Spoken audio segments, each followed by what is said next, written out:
Everybody, welcome to I think said SNL then, Britpop's React, reacting to SNL, and you've got me, BP1 today. I'm going to roll back the years actually on this SNL with Eddie Murphy. A few people said check out the old ones in the 80s, and Eddie Murphy, obviously, class act, extremely funny character going back, so many amazing movies, and I thought, why not? Let's just pick this one. This is called White Like Me.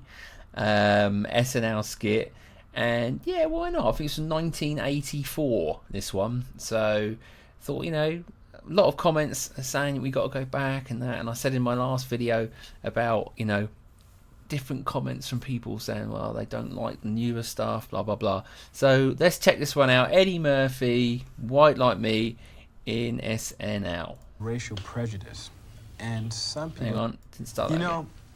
A lot of people talk about racial prejudice, and some people have gone so far as to say that there are actually two Americas, one black and one white. But talk is cheap. So I decided to look into the problem myself, firsthand, to go underground and actually experience America as a white man.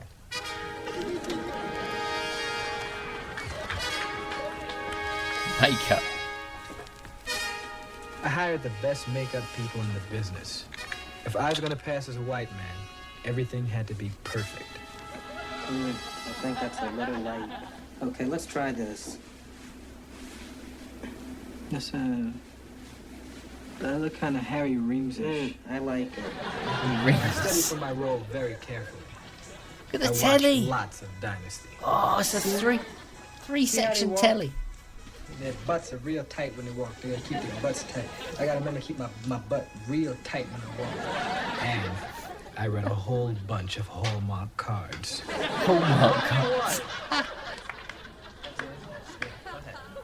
You always mean lots more to me than you could ever guess, for you have done so much to fill my life with happiness. Finally, Do they not send cards then?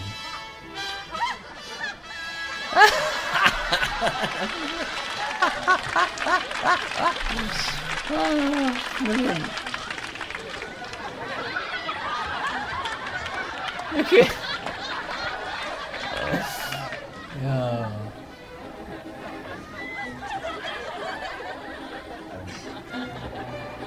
Was he walking like that before?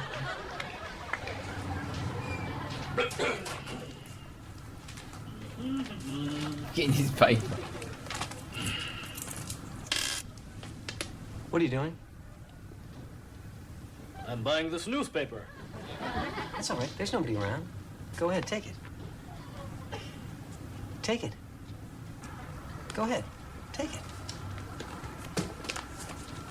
Yeah, take it. Take it. Take it.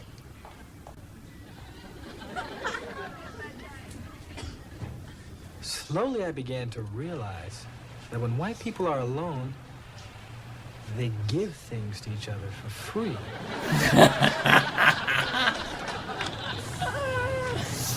Oh no. Oh dear, that's quite funny.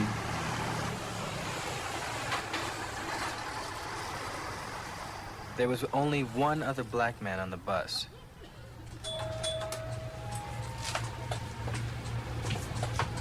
He got off on 45th Street.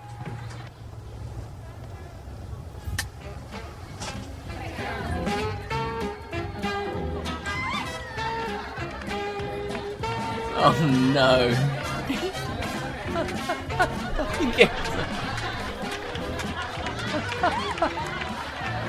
We're having a party.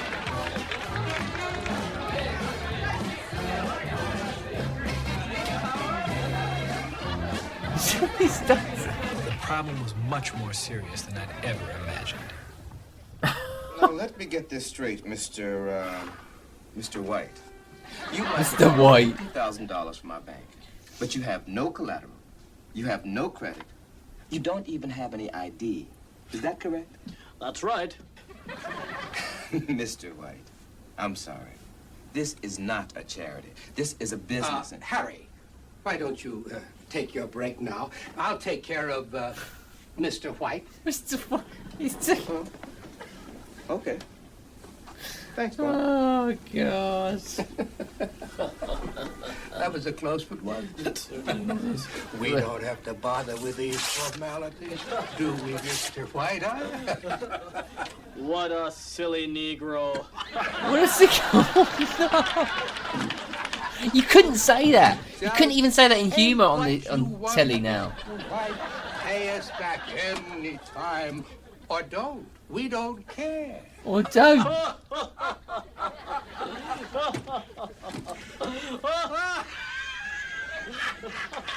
Tell me, do you know of any other banks like this in this area? So what did I learn from all of this? Well, I learned that we still have a very long way to go in this country before all men are truly equal. But I'll tell you something. I got a lot of friends, and we've got a lot of makeup. So the next time you're hugging up with some really super groovy white guy, or you met a really great, super keen white chick, don't be too sure. They might be black. Oh, that's quite funny. See, and that is the humour of 1984. You know, sort of saying, you know, the privilege of the white back then, you know, calling it out and calling out people. Brilliant, because it picks on comedy or it picks on issues in real life, makes a fun of it, but also has a true meaning underneath as well. So, you know, that's the sort of classic comedy that we're used to in the 80s. You could say things, but they were said because they were brought to attention of people. They were brought to attention of people that necessarily weren't aware what was going on, or, you know, it brings the forefront, the issue to the forefront, which I think was a really good thing to do. Whereas nowadays, if you say anything like that, it's, you just get slammed down, and it's the wrong thing to do. I mean, Ricky Gervais was the best person to say, you know, if you're offended by my comedy, don't watch it. You're offended, other people aren't offended. It's just what it is. Take it as you do. So there you go. All right, SNL again. Found that one funny. White Like Me, Mr. White by Eddie Murphy. Such a great character. A great person as well. So it's still going now strong with movies and stuff. So top one. Thank you so much for recommending that one all the way back in 1984. I was just 2 years old when that was out. So yeah, it was in the world. But obviously I wouldn't have been watching that. We'll be back later on for another reaction, and that'll be with me and BP2. Until then, it's a goodbye from me today. And keep your recommendations coming in on the comments. Ciao Bella. Bye.